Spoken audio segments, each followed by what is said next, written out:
اچھا بات صرف یہاں اتنی سی آپ سے بات کرنی تھی، دعوت بذات خود مطلوب ہے ایک حکم، اب اگلا حکم کیا ثابت ہو رہا ہے؟ دعوت مطلوب ہے تو دعوت کے لیے دانش بھی مطلوب ہے، عقل، کہ اس دعوت کو اٹھانے والے وہ لوگ ہوں جو شاہ دماغ ہوں، ٹھیک ہے نا، جو دماغ کی اپنی ذہانت کی اعلیٰ ترین سطح پر ہوں، وہ لوگ اس دعوت کے کام کو اٹھائیں۔ سوال ہوتا ہے نا کہ دعوت کے لیے دانش مطلوب ہے، ایک لے مین بیچارہ دعوت دے گا تو اپنی سطح پہ دے گا، ٹھیک ہے، لیکن یہ دعوت اتنی قیمتی ہے کہ اللہ تعالیٰ نے اس کے لیے انبیاء کو چنا تھا، اور انبیاء بلا اختلاف معاشرے کے شاہ دماغ ہوا کرتے تھے، ان سے بڑا شاہ دماغ اللہ نے پیدا ہی نہیں کیا معاشرے کے اندر۔ تو علماء انبیاء کے وارث ہیں، تو ان شاہ دماغوں کے پاس جو انبیاء شاہ دماغ تھے، ان کی علمی وراثت آئی علماء کے پاس، تو علماء کو بھی کیا ہونا چاہیے؟ شاہ دماغ۔ تو کیا مطلب؟ شاہ دماغ کو علماء بننا چاہیے، یعنی جو امت کا ذہین ترین فرد ہے اس کو عالم دین بننا چاہیے۔ لا الہ الا اللہ، یہاں یہ بتانا مقصود ہے آپ کو، جب دعوت مطلوب ہے تو دعوت کے لیے دانش بھی مطلوب ہے۔ دانش کیسی ہونی چاہیے؟ وہ اس سوسائٹی کا شاہ دماغ ہونا چاہیے جو اللہ کے دین کی دعوت کے لیے، دعوت کو اٹھانے کے لیے میدان کارزار میں، میدان عمل میں اترے۔ اب سوال یہ ہے کہ آج ہمارے شاہ دماغوں کی اکثریت کس طرف متوجہ ہے؟ یہ سوال صرف آپ کو میں چکنا کرنے کے لیے کر رہا ہوں، ورنہ تو مطلب ایک موضوع ایسا ہے کہ ایک جملہ کہ اس پہ گھنٹوں گزر جائیں۔ آج ہمارے شاہ دماغوں کی اکثریت طاقت اور اختیار کی طرف متوجہ ہے۔ اگر اس کی میں چھوٹی سی مثال دوں، پاکستان کا سب سے بڑا medical college king Edward medical college Lahore کا، یہاں پڑھنے والے طلبہ میڈیکل کے حوالے سے کریم ہوتے ہیں، ٹھیک ہے، کریم سمجھے جاتے ہیں پورے ملک کے، لیکن ڈاکٹر بنتے وہ دوران ڈاکٹری پڑھتے ہوئے یا ڈاکٹر بننے کے فوراً بعد CSS کا PCS امتحان دیتے ہیں اور فوراً چلے جاتے ہیں، چھوڑ جاتے ہیں۔ اب ایمانداری سے بتائیے، ایڈمنسٹریشن کی لائن بڑی ہے جو انہوں نے چھوٹے موٹے کام کرنے، DC VC EC CC بننا ہے، یا وہ جو میڈیکل لائن کا کام بڑا ہے ان کا؟ سیدھی سی بات ہے۔ لیکن وہ ایک ڈاکٹر اپنی میڈیکل لائن چھوڑ دیتا ہے، اور CSS کے مقابلے میں روٹین میں وہ بچے آتے ہیں جو کسی سیٹ پہ نہیں جاتے ہیں، تو بعد میں کم ایسے ہوتے ہیں کہ جو براہ راست ہی ان کا ذہن یہی ہوتا ہے کہ ہم نے CSS کرنا ہے۔ بہت بڑی تعداد ایسے ہوتی ہے جو میڈیکل میں انجینئرنگ میں نہیں جا سکتی ہے، بعد میں BA کرنے کے بعد BSc یا جو بھی کرنے کے بعد، لاء کرنے کے بعد CSS کے امتحان دے کے آگے نکل جاتی ہے، لیکن بہت بڑی تعداد انجینئر بنتے ہوئے، ڈاکٹر بنتے ہوئے اپنی لائن چھوڑ دیتی آ جاتی ہے، حالانکہ ان کی لائن چھوٹی تو نہیں ہے، لیکن وہ طاقت و اختیار کی لالچ میں اس لائن پہ آ جاتے ہیں۔ تو آج ہمارے شاہ دماغوں کی اکثریت متوجہ کدھر ہے؟ طاقت و اختیار کی طرف ہے۔ پھر یہی جو ہمارے شاہ دماغ جو ڈاکٹر بنتے ہیں، انجینئر بنتے ہیں، ضروری نہیں کہ یہی شاہ دماغ ہوں، اللہ کا شکر ایسی بات نہیں ہے، بڑے بڑے شاہ دماغ پڑھیں، امتحان کوئی قابلیت کا پیمانہ نہیں ہوتا، ایک الگ بحث ہے، لیکن جو ہمارا برین ہوتا ہے وہ بھی ڈرین ہو جاتا ہے، باہر چلے جاتا ہے۔ اب آپ کو صرف بتانے کا مقصد یہ ہے، قلیل ترین دانش علم دین کی طرف متوجہ ہوتی ہے، یعنی دانش کا اکثر حصہ دنیا کی طرف متوجہ ہوتا ہے۔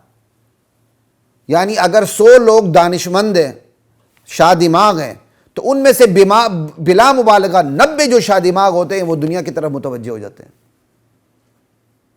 ٹھیک ہے۔ مدارس والے پھر مفت تعلیم دینے کے لیے اپنے دروازے کھول دیتے ہیں، آ جاؤ بھائی وحی کا علم حاصل کرو۔ وہ ایک محدود تعداد، یعنی اگر ایک محلے کے اندر 10,000 کی آبادی ہے تو اس 10,000 میں 10 بچے بھی علم دین حاصل نہیں کرتے۔ اب اگر 10,000 میں سمجھ لیں 10 بچے علم دین حاصل کرتے ہیں تو 10 بچوں میں جو شاہ دماغ ہے وہی آگے نکلیں گے نا۔ یہ تو نہیں ہوتا جو مدرسے میں کیا کہتے ہیں داخلہ لے لے وہ امام ابو حنیفہ اور امام ابن تیمیہ بن جائے، ایسا تو نہیں ہوتا نا۔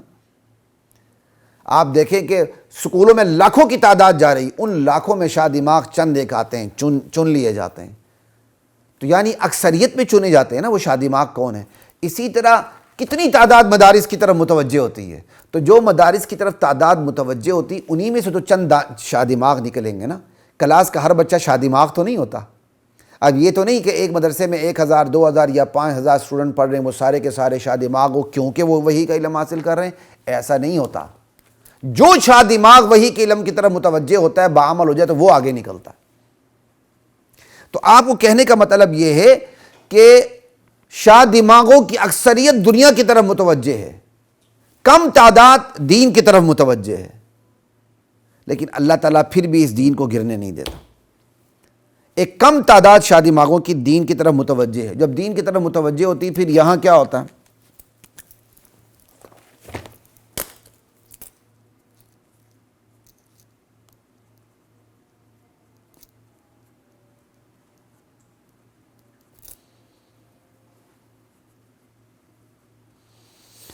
جو دین کی طرف متوجہ ہوتے ہیں نا، اس میں بھی پھر چھانٹی ہوتی ہے۔ جیسے اسکول کالج یونیورسٹیوں میں جاتے ہیں تو چھانٹی ہوتی ہے نا دماغوں کی، چھانٹی ہوتے ہوتے جاتے ہیں، چھانٹی ہوتے ہوتے جاتے ہیں۔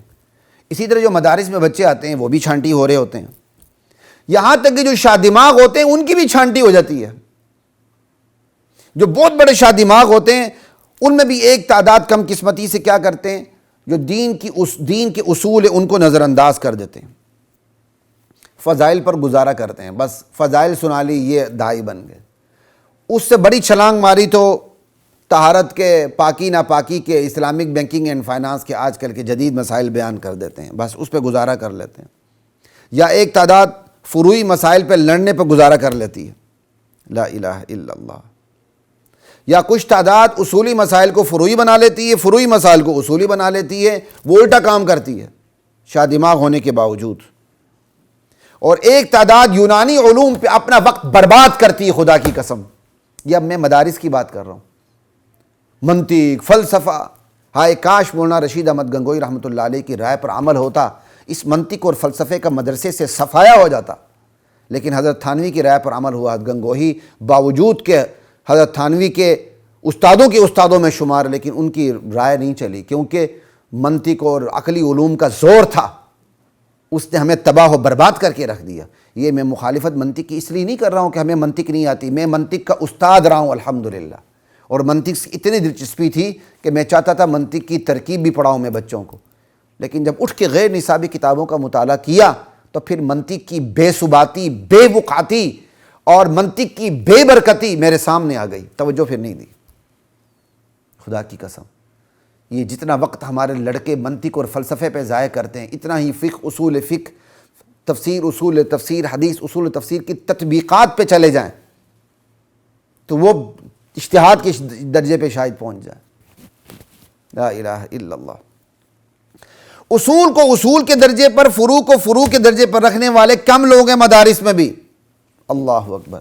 پھر اصول و فروع کو اپنی اپنی جگہ پر رکھنے کے ساتھ معاشرے کی جدید نفسیات کا ادراک کرنے والے، مسائل کا ادراک کرنے والے، گرفت رکھنے والے، پھر نسل نو پر محنت کرنے والے اس سے بھی کم ہے، اقل القلیل ہے۔ اس کے باوجود اللہ تعالیٰ اپنے دین کی حفاظت فرما رہے ہیں۔ تو خیر خواتین و حضرات، میں یہ آپ کو کہنا چاہ رہا ہوں، فکری محاذ کے لیے اللہ تعالیٰ نے دعوت کا حکم دیا۔ دعوت بذات خود مطلوب ایک، دعوت کے لیے دانش مطلوب۔ آپ کا ذہین ترین بچہ اس علم کو حاصل کرنے کے لیے وقف ہونا چاہیے جو علم اللہ کے نبی کے سینے اتھر پہ نازل ہوا تھا۔ اور معذرت کے ساتھ، اللہ کے نبی کے سینے اتھر پر فزکس کے نومیریکل نہیں اترے تھے، میتھمیٹیکل فارمولے نہیں اترے تھے، کیمسٹری کے فارمولے نہیں اترے تھے۔ ہم اس کے مخالف نہیں ہیں، بتانے کا مطلب یہ کہ جو علم جس درجے کا اس درجے پر رکھیں۔ اللہ کے نبی کے سینے پر وہ علوم اترے تھے جس کے متعلق محض انسانی عقل اپنی عقل سے جواب نہیں دے سکتی۔ یہ کیمسٹری، یہ فزکس، یہ میتھ، اللہ تعالیٰ نے اس میں میدان کھلا رکھا ہے، تم نے جتنی عقلی ترقی کرنی کر لو، تمہارے کام صرف شریعت کے اصول سے ٹکرانے نہیں چاہیے، اس میں وحی کی ضرورت ہی نہیں ہے۔ وحی کی ضرورت جہاں تھی اس کے لیے اللہ تعالیٰ نے امت کے جو اس دنیا کے شاہ دماغ تھے انبیاء وہ اتارے۔ تو اس دعوت کے لیے آپ کا ذہین ترین بچہ وقف ہونا چاہیے، تب تبدیلی آئے گی امت مسلمہ میں۔ آپ ایمانداری سے بتائیں، ہر گھر کا ہر ذہین ترین بچہ اس علم کے لیے وقف ہو جائے جو علم اللہ کے نبی کے سینے اتھر پہ نازل ہوا تھا، تو بتائیں امت آج کہاں کھڑی ہوگی؟ امت امت امت امت کہتے ہیں، روتے مفت میں روتے ہیں۔ جو اصل کام ہے فکری سرمایہ، اس کی طرف علماء اور ان کے بچے بھی متوجہ نہیں ہوتے۔ آج علماء بھی اپنی اولاد کو علماء بنانے کے لیے تیار نہیں ہیں۔ عالم دل میں کہتا ہے یہ جو میں نے علم دین حاصل کر کے کم تنخواہوں پر گزارا کیا، دنیا کے دھکے کھائیں، میرے بچے یہ دھکے نہ کھائیں۔ وہ کسی بڑے محکمے میں کے کلرک بننا پسند کرتے ہیں، لیکن اللہ کے دین کا وارث بننا پسند نہیں کرتے، اور یوں اپنے آپ کو تباہ و برباد کر لیتے ہیں۔ حالانکہ ایک عالم دین کا بچہ عالم دین بنے، اس کے لیے تو ایڈوانٹیجز ہوتے ہیں بہت زیادہ۔ جس طرح ڈاکٹر کا بچہ ڈاکٹر بن جائے، اس کے لیے ایڈوانٹیج پلس ہو جاتا ہے، ایک الگ بحث ہے۔ لا الہ الا اللہ۔ تو خیر ہمارے معاشرے کے دانش کا سب سے کم یعنی دانش ہوتی ہے، لیکن اس کی دانش کی تعداد کم ہوتی ہے، وہ دین کی طرف متوجہ ہوتا ہے، اس کے اندر بھی پھر آگے چھانٹی ہوتی چلی جاتی ہے۔ لا الہ الا اللہ۔ خدا کی قسم مجھے اتنی فکری دوری ہے نا دور حدیث کے بحثوں سے، اس لیے حالانکہ میں ناشکری نہیں کرتا ہوں، میں نے دور حدیث کے اسباق بھی پڑھا ہے، اللہ کا شکر ہے، کوئی میں چھوٹا موٹا استاد نہیں تھا، میں اپنی تعریف نہیں کرتا، لیکن جن لوگوں کو پتہ نہیں ہوتا ان لوگوں کے لیے کہتا ہوں۔ بسا اوقات لوگ سمجھتے ہیں پتہ نہیں، 20-25 سال تدریس کی بھائی میں نے، الحمدللہ ایسی بات نہیں ہے۔